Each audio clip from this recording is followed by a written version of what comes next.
is Gail Pennington, and she's the TV critic for the St. Louis Post-Dispatch. Good morning, Gail Pennington. Good morning. I'm not running for anything, but I'll talk to you anyway. Yes, you will talk to me.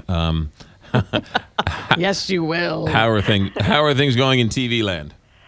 They're going great for me because I'm on vacation this week, but it's a staycation, so I'm talking to you anyway. Aha. While you're on vacation in St. Louis, are you watching TV at all? I watched this sporting event last night that was pretty exciting. Yeah, I was reading some tweets from San Francisco Giant fans. They say that Joe Buck is biased towards the Cardinals. Oh, please.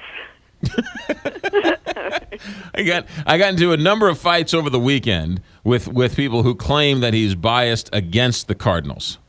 Yeah, if you recall, we argued that very point. So you've lost all your credibility now. I haven't. No. I just find it fascinating that Cardinal fans think he's biased for the Giants, and Giants fans thinks he's biased for the Cardinals. I thought you were a Cardinals fan. I am a Cardinal fan. I didn't realize. I am a. So Who in is other your team? So hold on a second. We are judging fanness on whether or not we think Joe Buck is biased in his call. If you were a true fan, you would realize how biased Joe Buck is.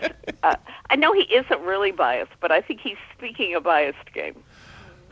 Oh, so you think he's rooting for the Cardinals? It's secret in his heart of hearts. Of course he is. He's Jack's kid. Well, I would. But you're saying he is pretending to root for the Giants. He's leaning too far toward rooting for the Giants because he's afraid people will think he's prejudiced for the Cardinals. So what do you say to Giant fans who think he's being biased towards the Cardinals? That they're not listening right. Oh, God. See what I'm saying? He can't win. He can't win. I think you're all crazy. I think you're related. I think you're related to that girl in the movie Gone Girl. I think that of all the millions of people who are listening to us right now yes. in St. Louis, yes. I would say 98% agree with me. Oh, and that's guaranteed means that means you're right. Yeah, well, except for the millions who were just. It means that I'm more popular than you are right now. Well, that's. I mean, that doesn't matter what we're talking about. That's always the case.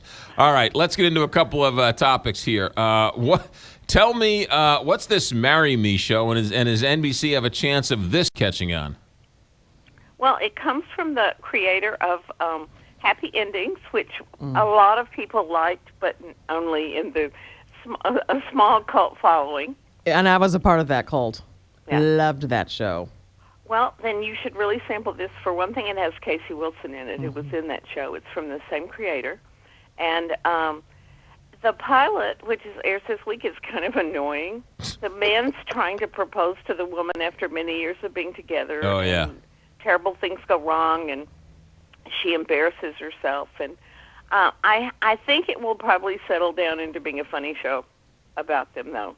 That was the same girl who was in Happy Endings, right? Yes, right. Exactly. See, the thing is, though, Gail, I think because it seems like she's playing the same character from Happy Endings in this show. People say that From the it made them miss Happy Endings. Yeah. Yeah. They should just kept Happy Endings. Well, I still don't understand why Happy Endings was canceled. I don't either. Well, were the ratings bad?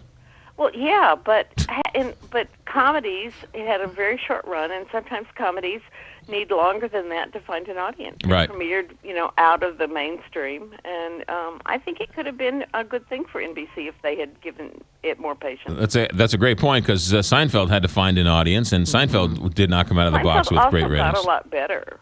Remember, and that happens to comedies sometimes. Well, yeah, Parks because and Recreation got a lot better after it got into its run. Funny you say that. I was watching Cheers over the weekend, and I watched the first couple episodes of Cheers, and the characters aren't really defined. They're still trying to find their way. Mm-hmm. Right. Yeah, it's a good point. All right, so that's "Marry Me" Tuesdays on NBC.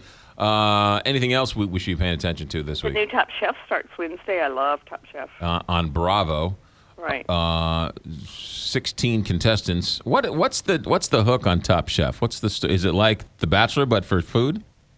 No, it's a real competition among really great chefs, and they have ridiculously hard but legitimate cooking challenges, and that's what I like about it. It's like Project Runway, and then it's people really showing their skill. Yeah, you're right there. Ridiculous. Some of the challenges are a bit ridiculous. There's a and little impossible. too much product placement for my taste. You know, the Reynolds wrap challenge, in which they have to cook everything wrapped in Reynolds wrap. And that was not a plug for any aluminum foil company. Don't send me any. Well, I mean, that's as bad as Price is Right. Price is Right. That's all one giant product placement. Yeah. But you know how to watch The Price is Right? You ever just watch the very last bit, the 5 minutes when they're bidding on the big prizes? That's really fun. On the Saves Showcase a lot of Showdown? time. Showcase Showdown. I like the The wheel. Showcase Showdown, exactly. I could watch the wheel and clap for hours. Whee! I know. All right, Gail. That's Gail Pennington. She'll be busy watching Fox Sports 1 or Fox or MLB TV to watch the rest of the Cardinal games. Are the announcers working the AL series? Or are they as biased as the announcers working for the NL series? I don't know. Yeah, interesting. How that? Right. Yeah, interesting. Okay, Gail, when can we read you? When can we see you normally when you're not on vacation? No, nothing this week, but usually Fridays Go Magazine and Sundays A&E section, and no live chat this week, but I'll have one next week. That's Gail Pennington. Gail, be safe. Have Enjoy fun. your vacay. Staycay. Thanks. Enjoy your vacay in St. Louis. 8:30 here. STLtoday.com. TV critic Gail Pennington has been with us for 7 years now. Really? Yeah, she's been here a long time. Been on studio once. She did. She came to the new studio. Once. That's it. After that, she hasn't been only by phone. 8:30. Big 550.